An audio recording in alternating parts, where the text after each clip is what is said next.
Hello everyone, this is Mandy V and I am here with Jussie Smollett. It's someone who you may know, you may have seen him on a little show called Empire. Yeah.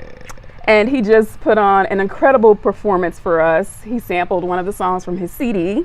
We know you as Jamal Lyon, but what people may not know is that you wear a lot of other hats. Not only is he an actor, he's a singer-songwriter, he's a director, and also an activist. So we're going to talk a little bit about each of those hats that you wear. Cool. All right. So now I was reading about you when you first got the role for Empire. You said never underestimate the power of the DM. Yeah. So you mean to tell me that you actually DM'd Lee Daniels? Mm-hmm. And what did you say? I ain't saying nothing bad. Man, come on, baby. You just I sent my photo and I said my headshot. Mm-hmm. I sent my photo and I said, Mr. Daniels, I know that you get this a lot, but I am a singer, I'm a musician, I'm a songwriter, I'm a dancer, I'm an actor. I am Jamal Lyon in more ways than one. He wrote back and he said, casting will be in touch. Peace. And probably maybe less than a week later, I had an audition for the show with Leah Daniels Butler, who is Lee's, cast all of Lee's projects and is also Lee's little sister. Okay. And I sang X Factor by Lauryn Hill. And love that song. She then, and me too, and then she invited me back that Monday to meet Lee. Mm-hmm. And I sang for him. And I always close my eyes when I am singing a cappella. And, this is what I do. It's what most people do, but it's definitely what I do. Mm-hmm. And he said, that was great. Sing it again. Keep your eyes open. And as I'm singing, I'm like, it could all be so simple. And as I'm singing, I can feel my eyes starting to close again. So I was just like, after I went out, I thought, damn, I hope that I didn't lose the job because he feels that I can't take direction or, but again, he hit me up and he said, give me a call. And he said, I'm convinced of you as a vocalist. I'm convinced of you as an actor. I'm not convinced of you as a performer because you didn't perform. So I need you to come back in. And he made me perform Blurred Lines by Robin Thicke. And I did. And 7 auditions later, I got the role. Oh, 7. Yeah, wow. 7. It was a lot. It was a lot. Yeah. Blessed number 7. Well, speaking of Empire, we all know that the season had its premiere last week. Mm-hmm. And we know that it started with a 2-year jump. Mm-hmm. And you said to someone that it was sort of a reset, like a reset button. Because it was reminiscent of season 1.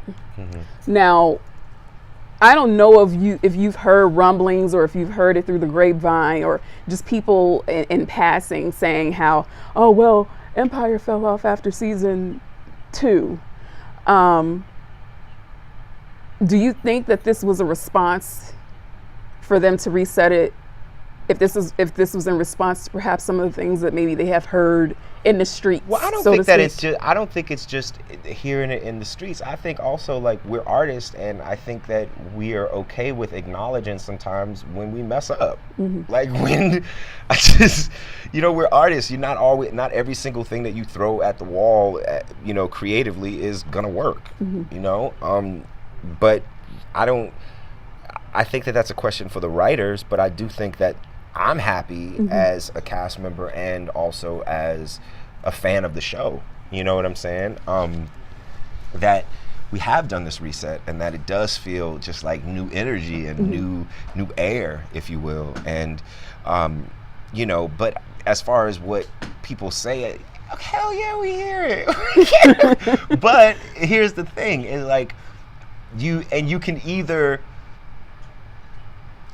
as long as you are certain about what you are doing, then there's no need to change. But if you actually are looking at things and you're like, yo, I ain't like that either, mm-hmm. then it's okay to acknowledge it and move on and be like, all right, cool. Like, let's keep it moving. You know what I'm saying? Not everybody's gonna like every single choice that my character makes or that, Taraji or Terrence's characters mm-hmm. make. They're not always gonna like that. But as long as the stories are being told in a dope, raw, real, grounded way, that's all that matters. And this season, I feel like that,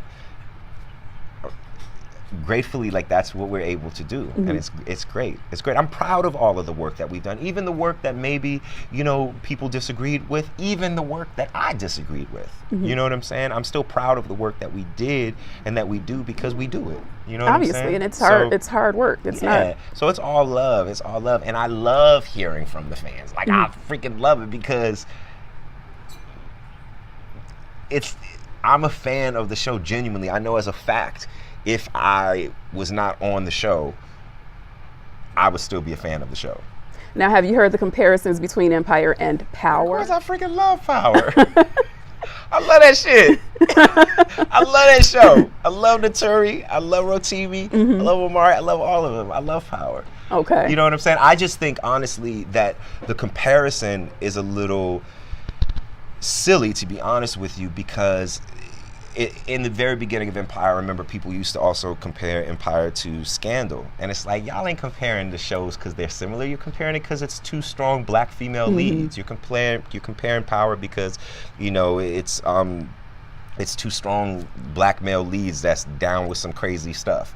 But they're two separate shows that are wonderful. So it's just, you know, it's all good, but I get why people have fun comparing things sometimes. It's back in the day, it was like, you know, Biggie, Tupac, it was, you know, Britney, Christina, it was whatever it was. It's like people have the need to compare. Lil' Kim, Foxy Brown. Yeah, you know what I'm saying? And it's all in, as long as it's all in fun and games, then it's cool. But once we start attacking each other as, you know, one black show to the next, then it becomes a thing of like, nah, we're not gonna go there. And we've never gone there. Like as Empire, we've never gone there. You've never heard anybody talk smack about Power because I genuinely love that show. I love Courtney Kemp. You know what I'm saying? I love even 50's crazy ass. You know what I'm saying? Like, it's all love, at least from over here. You know what I'm saying? And Naturi and Omari and Rotimi, they've been nothing but amazing. You know what I'm saying? So it's all love. And we got to support one another. That's the way we should keep it. Yeah. The world, they always try to pit us against each other. Absolutely. And I don't know, I didn't hear, I mean, maybe they did have beef. Maybe I did. Maybe we just didn't hear about it. But I never heard Seinfeld and Frasier being like, yo, fuck you, Frasier. Nah, fuck you, Seinfeld. Yo, you a mark-ass bitch, Kelsey Grammer. Nah, you a sucker MC, Jerry Seinfeld. You just didn't hear that. So it's like, we're not going to go there. Right. No, it's just the world trying to be salacious and trying to stir up controversy. Right. So now on to your directing hat. How many episodes so far have you directed of Empire? 2. Okay. I did one last season, and I did one. I just finished one this season. Like I'm in, like after I leave here, I'm gonna go and give my edit notes for the first cut. So, 2 so far. That's crazy. It's great. And is it intimidating to direct someone like Taraji and Terrence? No, because they're like my family now. You know what I'm saying? Like they really are my family, my friends. It was a little bit intimidating the first episode, to be honest with you, to direct Forest Whitaker and Alfred Woodard. I'm so close to Alfred Woodard. She's just been a part of my village since I was like 14 or 15 years old. And Forest Whitaker is just Forest Whitaker. You know what I'm saying? But they are such wonderful professional artists. Like they just know how to they want you to do the job that you are put there to do, just like they're going to do their job. So you just, you know, it's all love, it's all respect. I've been so blessed because in my life and in my career thus far, I've been surrounded by love and respect and support. And that's just, I'm grateful for that. Okay. Well, turning now to your... such nice handwriting. This chicken scratch. And now you're revealing it to everybody. Really nice handwriting. Now switching to your role now as sort of an activist. You're the face of the new national campaign with the Trevor Project, How to Save a Life, and it's to recruit volunteers to basically help in the fight against suicide and the LGBTQ community. So What made you decide to get involved in this project? I had been looking to get involved with the Trevor Project for a while now because the Trevor Project is dope, and the work that they do. I also, honestly, I really look for organizations that are not one-sided and don't deal with one community of the LGBTQ community, that really deals with, to be honest with you, that also gives equally to young Black and brown LGBTQ youth. And the Trevor Project has been wonderful with their idea of true equality. Not equality for some, not just for when it touches your doorstep, but true equality.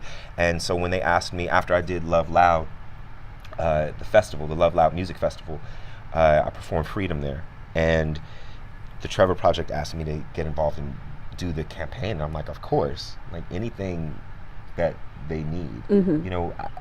It's not something that's new to me, the philanthropy side of the world. I was doing that before anybody knew who I was. Literally nothing has changed of my behavior, if you will, concerning social activism in the world at large. It's just that people like know who I am now, but nothing's changed. I was working at a nonprofit before Empire, raising money for children infected and affected by HIV/AIDS here and in South Africa, Artists for New South Africa, for 5 years, raising funds. And I was riding the bus 2 hours there, 2 hours back. Nobody knew, nobody was checking for me. You do the things that you're put down on the earth to do, not because people are watching. You do it because you can make a difference in your community, even if 2 people are watching. So that's just... I can definitely resonate with that. Yeah. I can resonate with that. Now, Laverne Cox said... Laverne. Oh my God, I love Laverne. Laverne Cox said that she contemplated suicide at one point, and that's why this is so important to her as well. At any point in your life, did you ever contemplate suicide? I think that we've all, yes.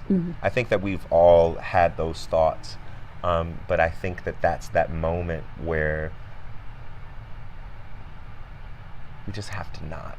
You just have to hold on. You just have to know that. And I think that that's why it's important for people to share their stories, not for salacious reasons, not to get a blog post, not to get, people talking about you or getting love, or people coming up to you being like, oh, I love that you've been so honest. No, it's not about that. It's about somebody else might be seeing it, might be seeing you talk about your life, and they might need it. So that's why I keep saying, I want to be who I needed when I was young. You know what I'm saying? I want to be, we were talking about that earlier, I want to be the person that I needed to see when I was there. And I'm so blessed because I have an incredible family, but that doesn't mean that that doesn't mean that those thoughts and your worries and your heart and your life are not affected by the world at large or other family members or whatever. You know what I'm saying? So, you just gotta hold on, man. Like, that's just not, I don't know how I can say it any other way except that's just not the answer. We've just got a lot of work to do, and I love the fact that with the Trevor Project, what we're doing is we're allowing people to come in, and you might be saving someone else's life and saving your own life in the process. So it's like anybody can find that support, anybody can give that love, and I think that that's really special. Well, I want to talk about briefly something that you said, and I think you said it on the Breakfast Club, that people tend to focus on your sexuality rather than your race because it's more palatable. I can't talk. Palatable for them to digest than it is to talk about race. And we all know that it was a big issue over, Bill Cosby, and people tried to make it a race issue or whatever. We're not going to talk about that, but I did want to say, I know your sister, Journey, was on the show Cosby. when she was younger. And I know she also said that Felicia Rashad used to take you and her to plays and things like that. Yeah, she was wonderful to us. So did you guys ever encounter, well, I know Journey did, but did you ever encounter Bill Cosby? I haven't been asked about that.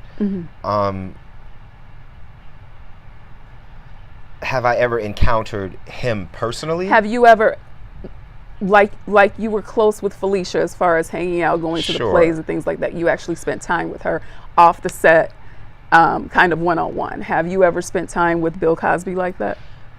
You mean with him personally, like close time, or the way that I spent with Miss Felicia? Yes. No. Okay. No. Okay. No, I didn't. All I can say about that is if someone is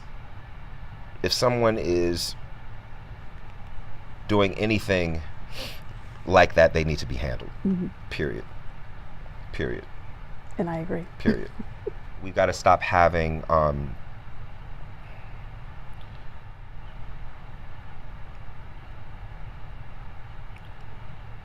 yeah, I'll leave it at that. I just You sure you want to leave it at that? Well, I think that we've got to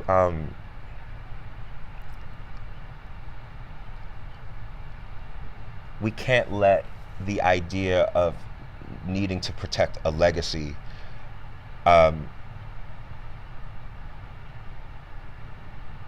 outweigh doing what is right. So that's what it is. You say, and we all say that with a broken heart, but none more broken than the people that are affected directly by this. So, thank you for that. Yeah. Thank you for that. As a woman, thank you for that. Yeah, absolutely. Now, switching gears to one of the last points I want to talk about is your singing career. We all know that you dropped the album, The Sum of My Music, back in March. And by the way, I listened to it for the first time, honestly, last night. I listened to it twice over again. Good. Like, I played the whole thing over. Good. Thank you. My top songs were Insecurities, Ha Ha, which you just performed, cool. and What I Would Do. Okay. Love those songs. Thank you. Now, we also know you went on tour. How was it touring? It was just incredible. It was incredible. It's that type of stuff that really makes you grateful for all that you have. I mean, look, everything makes you grateful for all that you have. The smallest things are the biggest things. But that was scary. That was, I've said this before. People see me performing every week when the show is on. Every week on Empire, they see me singing songs. We release music every single week on the show. What would make them? How could I be sure that they would care? But they did. Every single night was sold out. I donated every single cent of the proceeds of the ticket. Every single cent of the ticket went to charity, and I was able to donate over $100,000 to 8 different charities. That's commendable. So it's just like but I wouldn't have been able to do that if people didn't show up and show out. You know what I'm saying? So that's why it's like, and I never talk about the things that I do or the things that we do, because it's not for that. But for this specifically, I'm so proud, because to be able to do that, and I set out to do that from the beginning, and even down to like my reps not taking a commission even. You know what I'm saying? When I asked them, they could have been like, we're gonna do what? Let's rewind that. They'd be like, nah, bruh, you're gonna do that. But I have an incredible team, and every single cent, and yeah, so it's that. But that again, that is because of the people. That's because the people came out. That's not because of me. That's not because of any of us. That's because the people came out. Because if the people came out, I wouldn't be able to get a damn thing. You know what I'm saying? And it's wonderful. We all know your voice. We all know you can sing. Thank we you. See you sing every week. So I wouldn't have a doubt that people would actually come out to see you perform as Jussie, rather than as Jamal, because we've all grown to know and love you, and love your voice. So You should never, have any doubts about that. Thank you. I appreciate that. I appreciate that so much. And then lastly, with regard to your music, when you said when you wrote Insecurities and Don't Go, you were in a place from where you evolved. And now that you're in a loving relationship, what would be some potential track titles if you had a new album come out today? What would be a couple of potential... It don't matter if I'm in a loving relationship. I still got stuff to talk about. All right? I got plenty past relationships that wasn't so nice. You will not get... I've already started thinking, honestly, I haven't talked about this, but I've already started thinking about like my second project or whatever. Mm-hmm. And it's not going to come anytime soon, but because we still are working the first one, but there's just so much that I have to say, and there's so much. The one thing that I will say is I wish that I had put on the album, I wish that I had put my song Fuck the World, because it's the first video that I directed, and I wrote it with Jim Beans, and I wish that I had put that on. So there's still there's still so much stuff that I still want to say, and I still want to get out there. But what's a track title? I got a lot of track titles. There's a track title for a song that I wrote called Imagination Guy. Okay. Just the idea of, you didn't stop believing in love, even though, like, just all of that foolishness that I've been through. I don't know. I'm still thinking about them. I can't tell you yet, because if I tell you, then I can't use them. That album makes me love. Let me tell you. I just want to say that. That's all it's for. That's all it's for. All of the different beats of love. You know what I'm saying? There's so many different beats to the rhythm of love. You know what I'm saying? Just the idea of when you first meet somebody, when you first realize that you fall in love with them, when you realize how good the sex is, when you realize that you're jealous that you might have to go through this phone, when you realize that you just need to chill with them, when you realize, you know what I'm saying? All of these things. It's real. There's nothing hidden about it. I'm glad. Now, lastly, this is just going to be a quick run through. I want you to give me one word or phrase. First thing that comes to mind when I say Taraji P. Henson.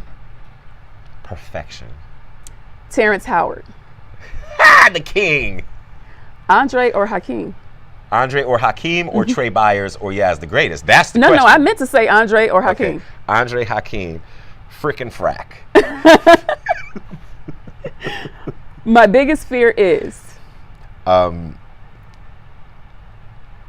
My mother not knowing and really, really, truly knowing how appreciated and how grateful, not just me, but all of my siblings are for her. My pet peeve is? I have a lot of pet peeves, but one of the biggest pet peeves are probably ignorant, closed-minded people. My most annoying habit? Well, to whom are you asking? Well, because I personally don't think that this habit is annoying. What have your siblings told you, Jussie? Cut that shit out.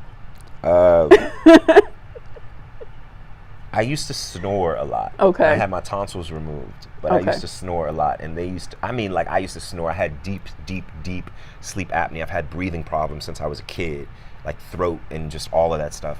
And like when I was a kid, I used to breathe like I would wheeze. I didn't have asthma or anything like that. And then I grew up and I got my tonsils taken out and I started smoking weed, and my lungs are perfect now. It's the cure for everything. In addition to the black seed oil. That's right. That's right. My most endearing quality? I think my most endearing quality is just like my sense of loyalty and I know that there's a lot of things about me that are debatable. Like, you might not like this shirt that I'm wearing right now. You might be like, that's an ugly ass shirt, Jussie. What the hell are you wearing? You might say, why the hell are you wearing white tennis shoes after Labor Day? I don't know, because I fucking want to. These are all debatable, but the one thing that I know is not debatable about me, my talent, my looks, my style, whatever, that's all debatable. But the one thing I know is not debatable is my heart. That shit is, it's full, it beats, and it's full of love, for sure. My favorite role was or is? My favorite role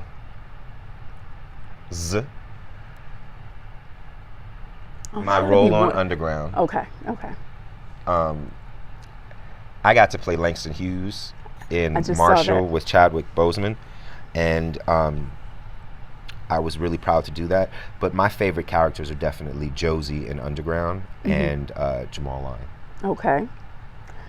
What people don't know about me is that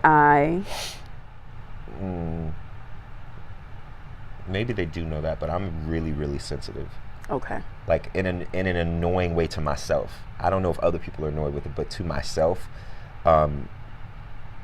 I do sometimes wish that I wasn't so sensitive and so emotional. Like, I'm a gangster. Don't get it twisted. You know, another nigga on here, but don't get it twisted. Like, I will beat somebody down. I will fight for what is right.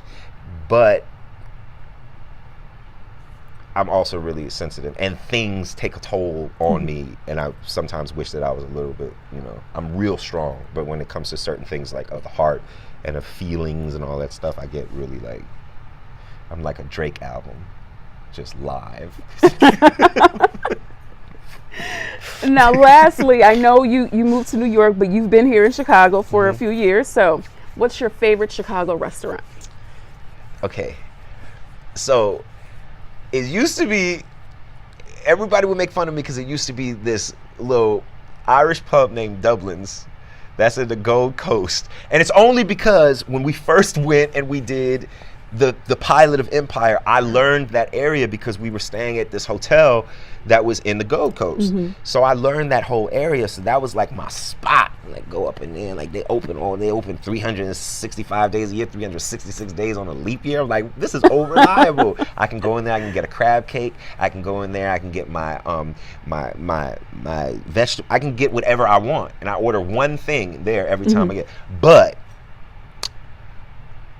I've been going to a couple of like Jamaican places, trying out the different Jamaican places. Okay. And there are some good Jamaican places.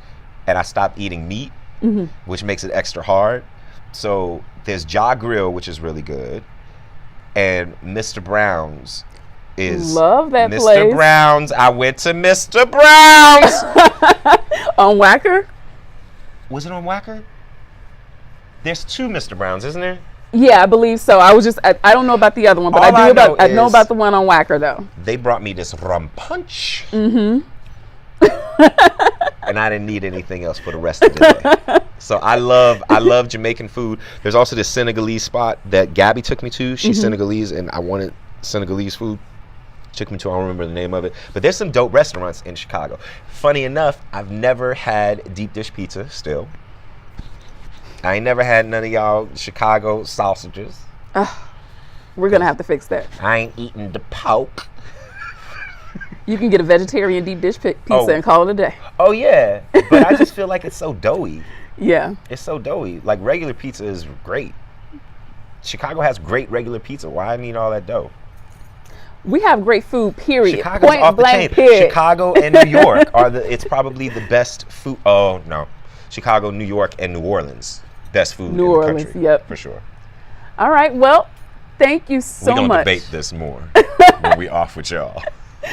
Thank you so much for taking time out. But just let everybody know if you're doing any more shows, how they can find out about it, where they can come see you, what's going on. Empire's back on every Wednesday, 8, 7 Central. And I go on my hiatus all of December, so I think we're going to hit the road again in December. Okay. But the album, some of my music is available everywhere. Haha, I Love You is right here for streaming and download and all that good stuff. We're working on the video. You guys have to check out the album. You have to check the album out. Thank you. So it's a lot of fun. Just keeping busy, laughing, loving, living. It's just life, y'all. It's just life. We're just alive. He's so sweet. That's all. He's the same prankster that we see on Instagram, too. Shout out to Sasha and Akila. They the ones who did that. All right. Appreciate you so much. Thank you so much, Jussie. Thank you so much.